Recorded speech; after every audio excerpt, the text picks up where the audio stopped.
Love versus arrange marriage वाली बहू की सुबह। सुबह के 5:30 बजे होते हैं। हल्की हल्की ठंडी हवा चल रही होती है। घर के आंगन में नेहा योगा मैट बिछाकर योग कर रही होती है। सुबह जल्दी उठने से पूरा दिन कितना अच्छा निकलता है। योग खत्म करके नेहा सीधे रसोई में चली जाती है। उसकी माँ पहले से ही नाश्ता तैयार करने की तैयारी कर रही होती है। अरे बेटा, तू रोज सुबह इतनी जल्दी उठ जाती है, थोड़ा काम भी कर लिया कर।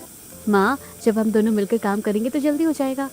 नेहा सब्जियां काटने लगती है। थोड़ी ही देर में वो अपनी माँ के साथ मिलकर पूरे परिवार के लिए नाश्ता तैयार कर देती है। दूसरी तरफ सुबह के 12 बज चुके होते हैं। शिल्पा अभी भी अपने कमरे में गहरी नींद में सो रही होती है। उसकी माँ कई बार दरवाजा खटखटा चुकी होती है। शिल्पा उठ जा बेटा, 12 बज गए हैं। अंदर से कोई जवाब नहीं आता। हे भगवान, दिन भर सोती रहती है, पता नहीं शादी के बाद क्या करेगी।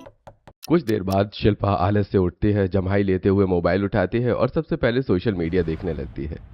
मम्मी, 5 मिनट और सोने देती ना। कुछ समय बाद नेहा के घर का ड्राइंग रूम शादी की तैयारियों से भरा हुआ होता है। टेबल पर मिठाइयाँ, शादी के कार्ड और कपड़ों की कैटलॉग रखी होती है। कमला देवी, मोहन जी, नेहा के माता पिता और नेहा साथ बैठकर शादी की बातें कर रहे होते हैं। नेहा ने हल्के गुलाबी रंग का सिंपल सूट पहन रखा होता है। वो शांत और संस्कारी दिखती है, लेकिन जो बात सही लगती है वो बिना झिझक साफ साफ बोल देती है। बहन जी, अब शादी की तारीख भी पास आ रही है। आज सोच रही हूँ नेहा को लहंगा दिला ही लाते हैं। बिल्कुल, हम भी यही सोच रहे थे। चलिए सब साथ चलते हैं। थोड़ी देर बाद सभी लोग एक बड़े मॉल के ब्राइडल शोरूम में पहुंच जाते हैं। चारों तरफ अलग अलग रंगों के खूबसूरत लहंगे सजे होते हैं। कमला देवी एक क्रीम रंग का भारी लहंगा निकाल कर नेहा के सामने रखती हैं। नेहा, मुझे तो ये वाला लहंगा बहुत अच्छा लग रहा है, तुम यही ले लो। मम्मी जी, ऐसे कपड़े कौन पहनता है अपनी शादी में? ये रंग तो मुझ पर बिल्कुल भी सूट नहीं करेगा। इतना फीका पहनूंगी मैं तो शादी की बाकी लड़कियां मुझसे अच्छी लगेंगी। मैं तो लाल रंग का ही पहनूंगी। हाँ बेटा, वैसे भी लहंगा तुझे पहनना है। सभी लोग हल्का सा हंस देते हैं, लेकिन कमला देवी के चेहरे की मुस्कान धीरे धीरे फीकी पड़ जाती है। अरे, शादी से पहले ही इतना बोल रही है, शादी के बाद तो हमें बिल्कुल नहीं पूछेगी। देखने में कितनी सीधी लगती है और जुबान देखो कितनी तेज है। उसी समय शहर के दूसरे कोने में अर्जुन अपनी गर्लफ्रेंड शिल्पा के साथ पार्क की बेंच पर बैठा होता है। दोनों हल्की हवा का आनंद लेते हुए बातें कर रहे होते हैं। यार, हम लोग शादी कब करेंगे? अब मुझसे तुमसे दूर रहा ही नहीं जाता। अरे पहली बार किसी लड़की के मुंह से ये सुन रहा हूँ, वरना अक्सर लड़के ही शादी के पीछे पड़े रहते हैं। जब रिश्ता इतना अच्छा और इतना लंबा चल गया है तो शादी करने में कैसे हिचकिचाहट? ठीक है, आज ही घर पर बात करता हूँ। वैसे भी भैया की शादी की तैयारी चल रही है। तो फिर कितना अच्छा होगा, भैया के साथ साथ हमारी भी शादी हो जाएगी। दोनों एक दूसरे को देखकर मुस्कुरा देते हैं। अगली सुबह पूरा परिवार ड्राइंग रूम में बैठा होता है। अर्जुन थोड़ा घबराया हुआ सभी के सामने खड़ा होता है। मम्मी, पापा, मुझे एक लड़की पसंद है। मैं उसी से शादी करना चाहता हूँ। अगर लड़की अच्छी है और तुम्हें खुश रखेगी तो हमें कोई आपत्ति नहीं है। पहले हमें उससे मिलवा दो। कुछ दिनों बाद पूरा परिवार शिल्पा के घर जाता है। शिल्पा अपने मीठे व्यवहार से सभी का दिल जीत लेती है। दोनों परिवार खुशी खुशी रिश्ता पक्का कर लेते हैं। कुछ समय बाद दोनों भाइयों की शादी एक ही मंडप में धूमधाम से होती है। चारों तरफ शहनाइयां बज रही होती हैं, रिश्तेदार नाच रहे होते हैं और दोनों बहुओं का बड़े प्यार से गृह प्रवेश कराया जाता है। अगली सुबह दोनों कमरों में शादी की सजावट बिखरी हुई होती है। फूलों की पंखुड़ियां बिस्तर पर फैली होती हैं। गिफ्ट के डिब्बे, कपड़े और सामान कमरे में इधर उधर रखा होता है। शिल्पा और अर्जुन अभी भी बिस्तर पर लेटे होते हैं। शिल्पा मुस्कुराते हुए अर्जुन को हल्के से हिलाती है। उठ जाओ, अब कब तक सोती रहोगे? हाँ, बस उठ ही रहा हूँ। चलो मेरे लिए कॉफी बना कर ले आओ। तुम्हें पता है ना, मुझे सुबह उठते ही कॉफी चाहिए होती है। मैं नहीं जा रहा, अभी तो खुद सोकर उठा हूँ। अच्छा, कोई बात नहीं। दूसरी तरफ नेहा सुबह सुबह उठ चुकी होती है। वो पूरे कमरे को अच्छी तरह साफ कर चुकी होती है। फिर रसोई में जाकर कॉफी बनाती है और ट्रे लेकर योगेश के कमरे में आती है। ये लीजिए आपकी पसंद की कॉफी। अरे, तुम्हें कैसे पता कि मुझे सुबह उठते ही कॉफी चाहिए होती है? शादी से पहले हमारी जितनी बातें हुई थी, मैंने आपकी हर पसंद याद कर ली थी। लगता है मेरी शादी की पहली सुबह बहुत अच्छी होने वाली है। थोड़ी देर बाद दोनों बहुएं तैयार होकर नीचे आती हैं। ड्राइंग रूम में आसपास की कई औरतें मुंह दिखाई की रस्म के लिए बैठी होती हैं। कमला देवी गर्व से दोनों बहुओं के गहने और कपड़े सबको दिखा रही होती हैं। देखिए बहनों, ये वाला नेकलेस हमने अपनी बड़ी बहू नेहा को दिया है। अरे वाह कमला जी, कितना सुंदर हार बनवाया आपने। मम्मी जी, शायद आपसे गलती हो गई है, ये हार तो मेरे मायके से आया है। कमला देवी ध्यान से हार देखती है और उन्हें अपनी गलती समझ में आ जाती है। अरे हाँ बेटा, मुझसे गलती हो गई है। हमारे घर वाला हार दूसरा है। बहू देखने में तो कितनी सीधी है, लेकिन जुबान तो बड़ी तेज चलती है। तभी शिल्पा मुस्कुराते हुए अपना हार सबको दिखाती है। मम्मी जी, ये वाला हार मेरे लिए बनवाया था, मुझे तो बहुत पसंद आया। अरे वाह, दोनों बहुओं के गहने भी बहुत सुंदर है। मुंह दिखाई की रस्म खत्म हो चुकी है। सभी औरतें धीरे धीरे अपने घर जाने लगती हैं। कमला देवी अकेली बैठी है, अभी भी नेहा की बातों के बारे में सोच रही होती है। ये लड़की तो बड़ी जुबान चलाती है। मुझे तो लगा था देखने में ही संस्कारी है, लेकिन इसकी जुबान बहुत तेज है। इतना भी नहीं होता कि लोगों के सामने क्या बोलना चाहिए क्या नहीं। इससे अच्छी तो ये लव मैरिज वाली बहू शिल्पा निकली। आखिर में उसी ने सारी बात संभाल ली, वरना आज तो सबके सामने मेरी बेइज्जती हो जाती। उसी पल कमला देवी के मन में नेहा के लिए गलत धारणा बन जाती है। वहीं शिल्पा के लिए उसके मन में अपनापन और प्यार बढ़ने लगता है। शादी के बाद भी नेहा की आदत बिल्कुल नहीं बदलती। सुबह सूरज निकलने से पहले वो उठ जाती, नहा धोकर मंदिर में दीपक जलाती और पूरे घर में पूजा करती है। सबके जीवन में सुख और शांति बने रहे। पूजा खत्म करके वो रसोई में चली जाती है। सभी के लिए समय पर नाश्ता तैयार करती है। कुछ ही देर में पूरा परिवार साथ बैठकर नाश्ता करने लगता है। दूसरी तरफ सुबह के 10 बज चुके होते हैं। पूरा परिवार नाश्ता कर चुका है। अर्जुन ऑफिस जाने के लिए तैयार बैठा होता है। तब शिल्पा उठकर नीचे आती है। बेटा शिल्पा, थोड़ा टाइम से उठाकर, सब लोग नाश्ता भी कर चुके हैं। मम्मी, जब मैं उठता हूँ तब तो उठती ही नहीं है, ऊपर से मेरा अलार्म भी सुबह सुबह बंद कर देती है। ये सब बताना जरूरी था क्या? अब सच है तो बोल दिया। शिल्पा बिना कुछ बोले बाथरूम चली जाती है। कुछ देर बाद शिल्पा तैयार होकर नीचे आने की बजाय अपने कमरे में मोबाइल स्टैंड लगा देती है। वो कमरे के सामने खड़ी होकर रील बनाना शुरू कर देती है। गुड मॉर्निंग गाइस, आज मैं आपके साथ मॉर्निंग रूटीन शेयर करने वाली हूँ। जबकि नीचे पूरा परिवार लंच की तैयारी कर रहा होता है। अगली सुबह नेहा पूरे घर की साफ सफाई कर रही होती है। वो रसोई में नाश्ता बनाती है और सबके लिए चाय तैयार करती है और फिर कपड़े भी धोने लगती है। घर का लगभग हर काम वही संभाल रही होती है। मम्मी जी, आपकी दवाई का समय हो गया है, पहले दवाई ले लीजिए। हाँ रख दे, बाद में खा लूंगी। नेहा बिना कुछ कहे फिर से अपने काम में लग जाती है। दूसरी तरफ शिल्पा रसोई में कमला देवी के लिए चाय लेकर आती है। वो उनके पास बैठकर बड़े प्यार से उनके सिर में तेल लगाने लगती है। मम्मी जी, आप पूरे दिन काम करती रहती हो, आइए आज मैं आपके सिर की मालिश कर देती हूँ। अरे बेटा, तू कितनी अच्छी है, मेरे बारे में कितना सोचती है। आप भी तो मेरी मम्मी जैसी हो। शिल्पा हर समय कमला देवी के आगे पीछे घूमती रहती है। कभी उनके लिए चाय बना देती तो कभी उनके साथ बैठकर बातें करने लगती। कमला देवी को अब हर समय सिर्फ शिल्पा ही दिखाई देने लगी होती है। मेरी छोटी बहू कितनी समझदार है, और एक नेहा है, बस हर बात मुंह पर बोल देती है। अगली सुबह अर्जुन और शिल्पा अभी अपने कमरे में होते हैं। कमरे के कपड़े और सामान इधर उधर बिखरा पड़ा होता है। अर्जुन उठो ना, ऑफिस नहीं जाना क्या? हाँ, उठ रहा हूँ। इतना तेज क्यों चिल्ला रही हो? कभी प्यार से भी उठा दिया करो। 24 घंटे मेरा मूड एक जैसा थोड़ी होगा। शिल्पा उठते ही चिढ़ जाती है और कमरे में रखा सामान इधर उधर फेंकने लगती है। पता नहीं क्या है तुम्हें, पूरा कमरा फैला कर रखते हो, कितने गंदे तरीके से रहते हो। तुम इंसान हो या जानवर? अर्जुन चुपचाप उसकी बातें सुनता रहता है। उसके चेहरे पर गुस्सा साफ दिखाई दे रहा होता है।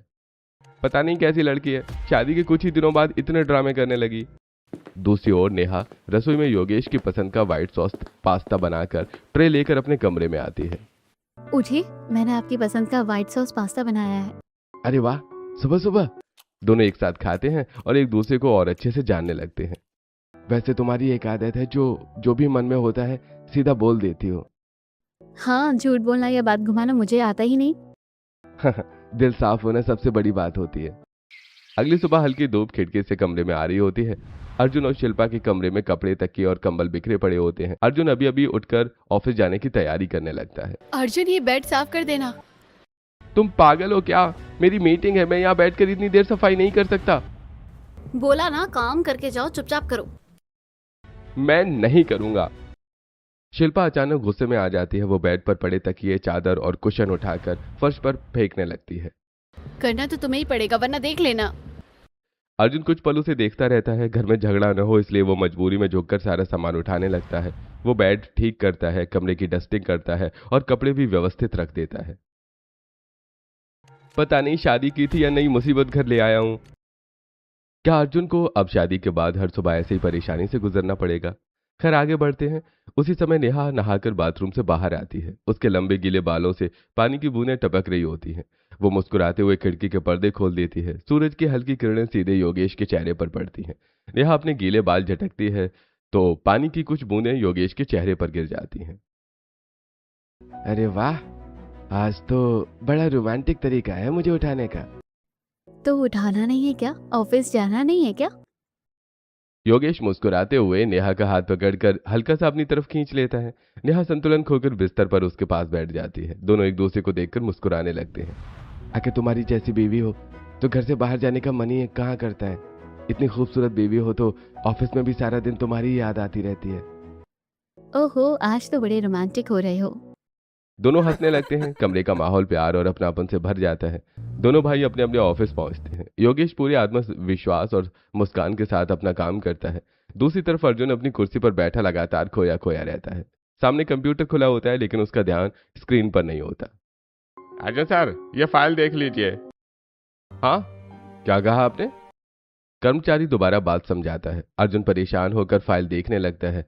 उसका मन काम में बिल्कुल नहीं लग रहा होता। हर समय सुबह की लड़ाई उसके दिमाग में घूम रही होती है। अगले दिन दोनों भाइयों की सुबह सुबह एक ऑफिस मीटिंग होती है। सुबह के 5 बज रहे होते हैं। पूरा घर अभी शांत होता है। नेहा सबसे पहले उठ जाती है। वो जल्दी जल्दी रसोई में जाकर पोहा बनाती है, चाय तैयार करती है और साथ ही योगेश का लंच भी पैक कर देती है। फिर ट्रे लेकर कमरे में आती है। उठ जाइए, 5 बज गए हैं। आज आपकी जरूरी मीटिंग है। अरे यार, थैंक यू सो मच। तुमने उठा दिया, वरना मुझे तो याद ही नहीं रहता। और तुम्हें खाना बनाने की कोई जरूरत नहीं थी, मैं ऑफिस में कुछ खा लेता। ऐसा कुछ नहीं होगा, आपका लंच भी पैक कर दिया है और हाँ, शाम को टिफिन बिल्कुल खाली करके आना। योगेश मुस्कुराते हुए नेहा की कमर पकड़कर उसे अपने पास खींच लेता है। मेरी बीबी तो भगवान ने लाखों में एक बनाई है। कितनी प्यारी हो तुम। अच्छा, बस जल्दी तैयार हो जाइए अब, नहीं तो सच में लेट हो जाओगे। दूसरी तरफ अर्जुन के कमरे में सुबह के 6 बज चुके होते हैं। अलार्म भी अभी बज रहा होता है। अर्जुन घबराकर उठता है और जल्दी से अलार्म बंद करता है। ये भगवान, 6 बज गए। मैंने तो 5 बजे का अलार्म लगाया था। पिछले 1 घंटे से अलार्म बज रहा है। मेरे कानों में दर्द कर दिया है तुमने। जब उठना नहीं होता तो अलार्म क्यों लगाते हो?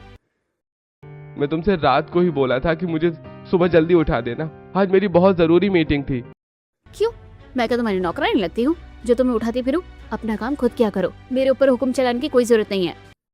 पता नहीं अब तुम कैसी हो गई हो। जब रिलेशनशिप में थे तब हर छोटी छोटी बात याद दिलाती रहती थी और अब मेरी हर सुबह खराब कर देती हो। तुम्हारी वजह से मेरा ऑफिस का काम भी बिगड़ रहा है। काम में बिल्कुल मन नहीं लगता। हाँ हाँ, जाओ जाओ। अब और सुनो, जाने से पहले मेरा ब्रेकफास्ट बनाकर जाना, मुझे बहुत भूख लगी है। अर्जुन रसोई में जल्दी जल्दी रसोई में खड़ा गैस पर पराठे सेक रहा होता है। एक तरफ चाय उबल रही होती है, उसके चेहरे पर घबराहट साफ दिखाई दे रही होती है क्योंकि उसे ऑफिस की जरूरी मीटिंग में पहुंचना होता है। पहले नाश्ता बना दो, नहीं तो फिर घर में सुबह सुबह झगड़ा शुरू हो जाएगा। काम खत्म करने के बाद जल्दी जल्दी तैयार होने लगता है, जबकि दूसरी तरफ योगेश मुस्कुराते हुए नेहा का बनाया टिफिन लेकर आत्मविश्वास के साथ ऑफिस के लिए निकल चुका होता है। अर्जुन प्लेट मेज पर रखकर भागते हुए ऑफिस के लिए निकल जाता है। ऑफिस के कॉन्फ्रेंस रूम में सभी कर्मचारी मौजूद होते हैं। बड़ी स्क्रीन पर प्रेजेंटेशन खत्म हो चुकी होती है।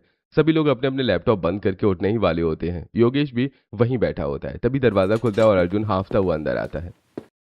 अर्जुन! पूरा कॉन्फ्रेंस रूम अर्जुन की तरफ देखने लगता है। तुम्हारा ध्यान आखिर है कहाँ आजकल? या तुम्हारी ऑफिस परफॉर्मेंस अच्छी रही है और ना ही तुम ढंग से काम कर रहे हो। आज मीटिंग का सुबह 5:30 बजे समय था और तुम 7 बजे पहुंच रहे हो। ये कौन सा तरीका है? पिछले कई दिनों से यही हो रहा है। कभी देर से आना, कभी काम अधूरा छोड़ देना। आई एम सॉरी सर, मैं किसी काम में बिजी हो गया था। तुम तो हर रोज किसी ना किसी काम में बिजी रहते हो। ऑफिस की टाइमिंग 9 बजे है और कई बार तुम 11 बजे आते हो। ऐसा सुबह सुबह कौन सा बिजनेस चल रहा है तुम्हारा? तुम्हारे लिए घर ज्यादा जरूरी है या तुम्हारी नौकरी? ये ऑफिस या कोई घर नहीं है कि जब मन किया मुंह उठाकर चले गए। आई एम सॉरी सर, आगे से ऐसा नहीं होगा। अनुराग गुस्से से बाहर निकल जाता है। बाकी कर्मचारी भी अर्जुन को देखकर आपस में बातें करते हुए कमरे से चले जाते हैं। पता नहीं अर्जुन को अचानक क्या हो गया। पहले तो पूरे ऑफिस में सबसे मेहनती वही था। शादी के बाद इसकी परफॉर्मेंस लगातार गिरती जा रही है। मुझे तो लगा था कि शादी के बाद और खुश रहेगा। दोपहर के लंच टाइम में योगेश और अर्जुन कैफेटेरिया में साथ बैठे होते हैं। दोनों के सामने खाने की ट्रे रखी होती है। लगता है शिल्पा तुझे कुछ ज्यादा ही अच्छी मॉर्निंग दे रही है, जिसकी वजह से तू ऑफिस टाइम पर नहीं पहुंच पा रहा है। ऐसा क्या हो गया कि आज मीटिंग में भी इतना लेट आ गया? मुझे तो लगा था कि मुझसे पहले पहुंच जाएगा। भैया आपको कुछ नहीं पता वो मेरे साथ क्या क्या करती है। मैं बहुत ज्यादा परेशान हूँ। रोज सुबह उसकी चिक चिक चिक चिक सुनकर मेरे कान पक गए हैं। क्या शिल्पा ऐसी है? लेकिन तुम दोनों का तो 7 साल का रिलेशनशिप था। आह, भैया रिलेशनशिप कुछ नहीं होता। शादी के बाद सब अपने असली रंग दिखाने लगते हैं। मुझे भी लगता था कि वो मेरा बहुत ध्यान रखेगी, लेकिन शादी के बाद उसने मेरा जीना मुश्किल कर दिया है। अगर बात इतनी बढ़ गई है तो मम्मी पापा को बता दे, वो लोग समझा देंगे। मम्मी को क्या बताऊं? शिल्पा ने तो मम्मी को पूरी तरह अपने वश में कर लिया है, और अगर पापा को भी बताऊंगा तो वही कहेंगे लव मैरिज तुमने की थी, अब खुद संभालो। तो मैं बात करूं शिल्पा से? नहीं भैया, इससे वो और ज्यादा नाराज हो जाएगी। आप बस रहने दीजिए, मैं किसी तरह संभाल लूंगा। योगेश अपने छोटे भाई की हालत देखकर चिंतित हो जाता है। उसी समय घर में कमला देवी सोफे पर बैठी होती है। नेहा सुबह से लगातार घर का काम कर रही होती है। उसने नाश्ता बनाया, पूरे घर की सफाई की और कपड़े भी धो दिए होते हैं। लगातार काम करने की वजह से उसके पैरों में दर्द होने लगा होता है। नेहा मेरे लिए चाय बना कर ले आ। मम्मी जी आज मेरे पैरों में बहुत ज्यादा दर्द है, सुबह से लगातार काम कर रही हूँ। अभी थोड़ी देर कमरे में जाकर आराम कर लूँ। वैसे भी सुबह का नाश्ता मैंने ही बनाया था। इतना कहकर नेहा धीरे धीरे अपने कमरे की तरफ चली जाती है। शिल्पा सुबह से मोबाइल चलाते हुए बैठी होती है। उसने अभी तक घर का कोई काम नहीं किया था, लेकिन नेहा के जाते ही वो तुरंत मौका देखकर कहती है, कोई बात नहीं मम्मी जी, मैं बना देती हूँ। एक बहू को देखो साफ साफ मुंह पर मना करके चली गई, और एक तू है जो बिना बोले मेरा इतना ध्यान रखती है। अरे मम्मी जी, अगर आपकी एक बहू आपका काम नहीं करेगी तो दूसरी बहू तो हमेशा आपके साथ है ना। बेटा तू ही तो मुझे सबसे अच्छी लगती है। कमला देवी मुस्कुराने लगती है। अगली सुबह घर की डोरबेल बजती है। कमला देवी दरवाजा खोलती है तो सामने उनकी बुआ जी और फूफा जी खड़े मुस्कुरा रहे होते हैं। अरे कमला, सोचा इतने दिनों बाद मिलते चले, बिना बताए आ गए। दीदी आई आई, आपका ही तो घर है। सभी ड्राइंग रूम में बैठ जाते हैं। उसी समय शिल्पा नाइट सूट पहने रसोई में पानी लेने आती है। बेटा जल्दी जाकर कपड़े बदल लो, और हाँ नेहा को भी बता देना कि घर पर मेहमान आए हैं। जी मम्मी जी। शिल्पा अपने कमरे में चली जाती है। कुछ देर बाद वो अच्छे कपड़े पहनकर नीचे आती है। वो मेहमानों को पानी देती है, चाय बनाकर लाती है और नाश्ता भी टेबल पर सजाती है। कमला देवी रसोई में आती है। उनकी नजर इधर उधर जाती है, लेकिन नेहा कहीं दिखती नहीं है। बेटा शिल्पा, नेहा अभी तक नीचे क्यों नहीं आई? मम्मी जी मैंने तो उसे बुलाया था, लेकिन वो बोली मेरे बस की नहीं है, मेहमान आ गए तो मैं क्या करूं, मैं तो अपने टाइम से ही नीचे आऊंगी। पता नहीं कितनी बदतमीज लड़की है, इसे बड़े छोटे का जरा भी शर्म लिहाज नहीं है। मम्मी जी आप टेंशन मत लीजिए, मैंने सबके लिए नाश्ता तैयार कर दिया है। मेहमान नाश्ता करके चले जाते हैं। थोड़ी देर बाद नेहा अपने कमरे से नीचे आती है। तुझे जरा भी शर्म नहीं आती? मैंने तुझे नीचे बुलाया था फिर भी नहीं आई। मम्मी जी आपने कब बुलाया? मुझे तो कोई बुलाने भी नहीं आया। मुझे तो ये भी नहीं पता था कि घर में मेहमान आए थे। अच्छा अब झूठ भी बोलने लगी, मैंने शिल्पा को भेजा था तुझे बुलाने। मम्मी जी शिल्पा मेरे कमरे में नहीं आई, उसने मुझे कुछ बताया भी नहीं। मम्मी जी ये झूठ बोल रही है, मैं इसके कमरे में ही गई थी। बेटा तू टेंशन मत ले, मुझे तुझ पर पूरा विश्वास है। वाह, मेरी बात बिना सुने फैसला कर लिया। मैं तो झूठी बातें और चापलूसी करके किसी का विश्वास जीत ही नहीं सकती। अगली सुबह शिल्पा मॉडर्न कपड़े पहनकर ड्रेसिंग टेबल के सामने कैमरा लगाकर वीडियो शूट कर रही होती है। पूरे कमरे में मेकअप का सामान, कपड़े और ट्राइपॉड फैला हुआ होता है। हेलो गाइस, आज मैं आपको अपना मॉर्निंग स्किन केयर रूटीन दिखाती हूँ। क्या है तुम्हें? सुबह सुबह सिर दर्द कर रखा है। वीडियो बनाने की बजाय जाकर खाना बना लो। खाना बनाने के लिए तुम्हें रखा है ना, जाओ उठो और मेरे लिए नाश्ता भी बना कर लाओ। मैं नहीं जा रहा, जो करना है कर लो। सब कुछ वीडियो में रिकॉर्ड हो गया है, अगर ज्यादा बदतमीजी की ना तो वीडियो ऑनलाइन डाल दूंगी, सबको बता दूंगी कि तुम कितने बेकार पति हो। क्या है तुम्हें? हर वक्त मुझे धमकी क्यों देती रहती हो? सबकी बीवियां इतनी अच्छी होती हैं, तुम्हारे ही ड्रामे खत्म नहीं होते। शादी से पहले तो तुम बहुत अच्छी बनती थी। शादी से पहले तुम भी बहुत अच्छे थे, अब तुम्हारे नखरे ही खत्म नहीं होते हैं। अर्जुन गुस्से में कमरे से बाहर निकल जाता है। और सुनो, वापस आओ तो पूरा कमरा साफ मिलना चाहिए। अर्जुन ऑफिस जाने के लिए तैयार होकर वापस कमरे में आता है। वो चुपचाप कमरे में बिखरा सामान उठाने लगता है। जल्दी साफ करो। हाँ कर रहा हूँ। तुमसे बहस करने से अच्छा है कि इंसान घर का काम ही कर ले। शिल्पा मुस्कुराकर फिर से अपना मोबाइल उठाती है, जबकि अर्जुन चुपचाप सफाई करता रहता है। उसी समय नेहा रसोई में योगेश के लिए उसके पसंदीदा पैनकेक बना रही होती है। वो ट्रे में पैनकेक और कॉफी रखकर कमरे में आती है। उठिए, आज आपकी फेवरेट पैनकेक बनाई है। वाह, आज तो मजा आ जाएगा। हाँ बहुत अच्छे बने हैं। और इसमें तो बहुत ज्यादा चीनी हो गई, मेरे होंठ तक चिपक रही है। और मेरी हर चीज की इतनी तारीफ क्यों करते हो? क्योंकि तुम हर काम पूरे दिल से करती हो। रिश्ते में सबसे जरूरी होता है कि जितना मैं अपना 100% देता हूँ उतना तुम भी देती हो। छोटी छोटी गलतियां मायने नहीं रखती, नियत और कोशिश मायने रखती है। नेहा मुस्कुराकर योगेश की तरफ देखने लगती है। दोनों साथ बैठकर नाश्ता करते हैं। सुबह से लेकर शाम तक शिल्पा हर समय कमला देवी के साथ बैठी रहती है।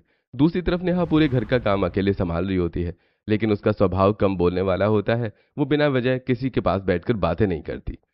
देखो ऐसे पूरे घर में गूंगी बनी फिरती है। ये नहीं कि थोड़ा हमारे साथ बैठ जाए। और एक शिल्पा है जो पूरा दिन मेरे साथ रहती है। पता नहीं नेहा को किस बात का इतना घमंड है। कमला देवी के मन में नेहा के प्रति नाराजगी हर दिन बढ़ती जा रही थी। रात को कमला देवी अपने दोनों बेटों के साथ ड्राइंग रूम में बैठी होती हैं। योगेश देख ले अपनी बीवी को, कितना एटीट्यूड में रहती है। मैं एक काम बताती हूँ तो मुझे नजरअंदाज करके किसी और काम में लग जाती है। मेरी एक बात नहीं सुनती है। मम्मी क्या हुआ? उसने आपकी कौन सी बात नहीं मानी? अब क्या तुझे सबूत भी दूं? अपनी माँ की बात पर जरा भी भरोसा नहीं है क्या? मम्मी भरोसा है, लेकिन जब आप पूरी बात बताओगी तभी तो मैं उससे पूछूंगा। आधी बात सुनकर मैं कैसे फैसला कर सकता हूँ? वाह, तू भी ऐसा और तेरी बीवी भी ऐसी। तुम दोनों इस घर को धर्मशाला समझती हो। जिसके मन में आया वही करता है।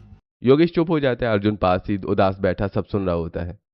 बेटा शिल्पा बहुत अच्छी लड़की है, तू उसका साथ दिया कर। पूरा दिन वीडियो भी बना लेती है, घर की काम करती है, मेरी सेवा करती है और तेरे पापा का भी कितना अच्छे से ध्यान रखती है। मम्मी ये सब सिर्फ आपके सामने का दिखावा है। हर सुबह जो मेरे साथ होता है वो सिर्फ मुझे पता है। रात के 12 बज चुके होते हैं। शिल्पा गहरी नींद में सो रही थी, लेकिन अर्जुन की आंखों में नींद नहीं होती। वो बालकनी में अकेला बैठा आसमान की तरफ देखता है। कहाँ फंस गया मैं? जिसे अपनी सबसे बड़ी खुशी समझा था वही आज मेरी सबसे बड़ी परेशानी बन गई। पूरी रात अर्जुन बालकनी में बैठा रहता है। लगभग सुबह 4 बजे वो कमरे में आकर सो जाता है। सुबह के 9 बज चुके होते हैं। अर्जुन अभी भी गहरी नींद में सो रहा होता है। शिल्पा हाथ में पानी की बोतल लेकर उसके पास आती है। उठते हो या नहीं? वो पूरी बोतल का पानी अर्जुन के चेहरे पर डाल देती है। क्या कर रही हो तुम? अब पागल हो गई हो क्या? पूरा भिगो दिया मुझे। 9 बज गए हैं, अभी तक सो रहे हो? तुम तो बैग उठाकर ऑफिस चले जाओगे और सारा काम मेरे सिर पर आ जाएगा। तो मैं क्या करूं? दोनों फिर से बहस करने लगते हैं। उसी समय योगेश और नेहा सुबह समय पर उठ चुके होते हैं। दोनों बालकनी में हल्का सा म्यूजिक चलाकर साथ में एक्सरसाइज कर रहे होते हैं। दोनों के चेहरे पर सुकून दिखाई दे रहा होता है। आज मौसम कितना अच्छा है। और तुम्हारे साथ हर सुबह इससे भी अच्छी हो जाती है। एक तरफ प्यार, सम्मान और समझदारी से भरी शादी होती है, जबकि दूसरी तरफ हर दिन झगड़े, गुस्से और हुक्म चलाने से भरी जिंदगी चल रही होती है। अब अर्जुन ने शिल्पा से कम बात करनी शुरू कर दी थी। वो अक्सर बालकनी में जाकर किसी से फोन पर बात करता रहता है। कैसी है? उनकी तबीयत अब ठीक है ना? हाँ सब ठीक है, आप बिल्कुल चिंता मत कीजिए।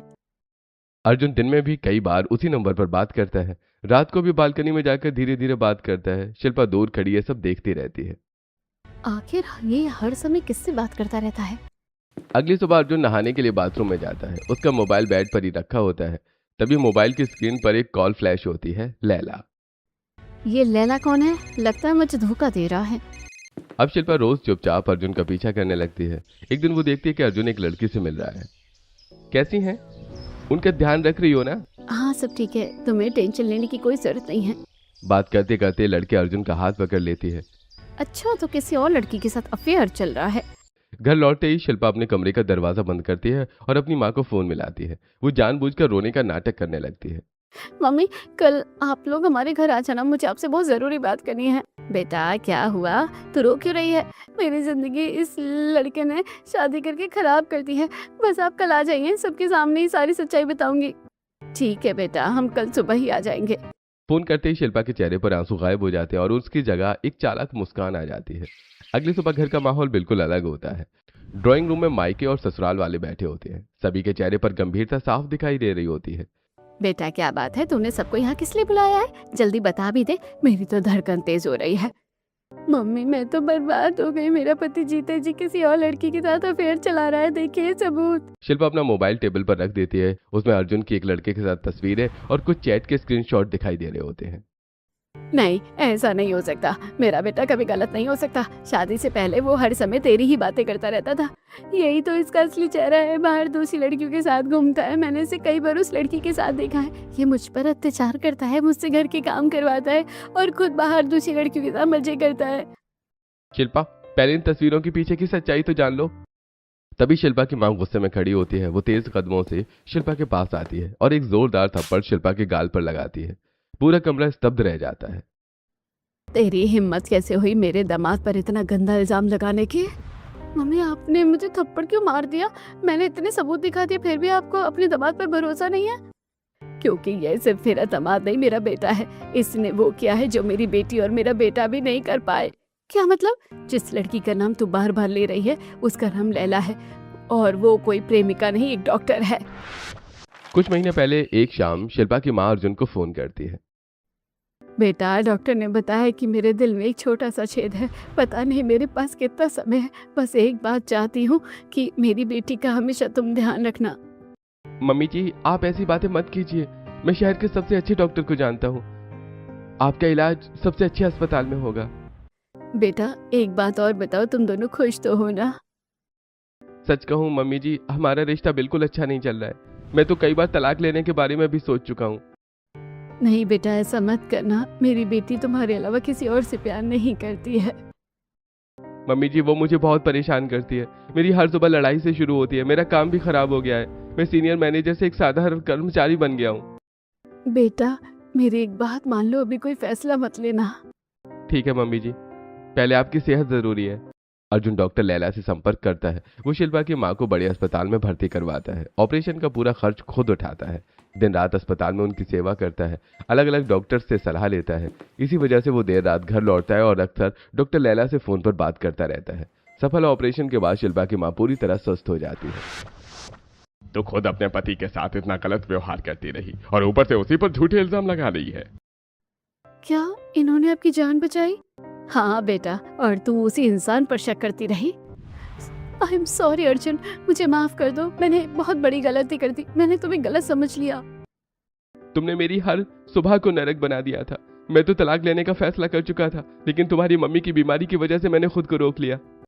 मम्मी, आपको हमेशा लगता था ना कि शिल्पा सबसे अच्छी है और नेहा सबसे खराब। देखिए शिल्पा ने क्या किया। और नेहा, वो हर सुबह मेरे लिए नाश्ता बनाती है, मेरा ध्यान रखती है, पूरे घर की सेवा करती है। उसने कभी किसी से बदतमीजी नहीं की। बस उसका स्वभाव सीधा है। एक बहू में इससे ज्यादा गुण और क्या चाहिए। कमला देवी को अपनी गलती का एहसास हो जाता है। बेटा, मुझे भी माफ कर दे। मैंने तुझे हमेशा गलत समझा। मुझे लगता था कि तू साफ साफ बोलती है, इसलिए तुझे घमंड है। मुझे क्या पता था कि जो लोग बाहर से बहुत मीठे लगते हैं उनके इरादे हमेशा अच्छे नहीं होते। और तू दिल से कितनी अच्छी है। मम्मी जी, आप मुझसे बड़ी है, मुझे आपसे कोई शिकायत नहीं है। मम्मी जी, मैं आप सबसे सच में बहुत प्यार करती हूँ। मुझसे गलती हो गई। बस अब ये दिखावा बंद कर दे। प्यार सिर्फ मीठी बातें करने से नहीं बल्कि रिश्ते निभाने से साबित होता है।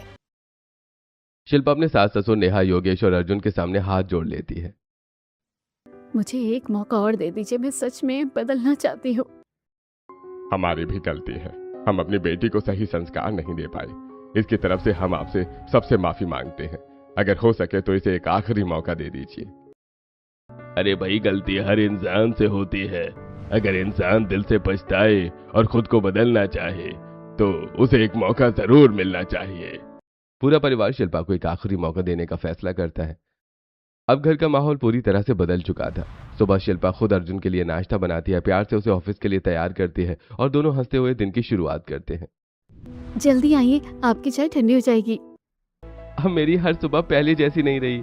दूसरी तरफ नेहा और योगेश का रिश्ता पहले से भी ज्यादा मजबूत हो चुका होता है। पूरे घर में अब प्यार, विश्वास और अपनापन लौट आता है। अगर आपकी भी हर सुबह ऐसे ही चिकचिक वाली होती है तो क्या अपने पार्टनर के साथ रहना पसंद करोगे?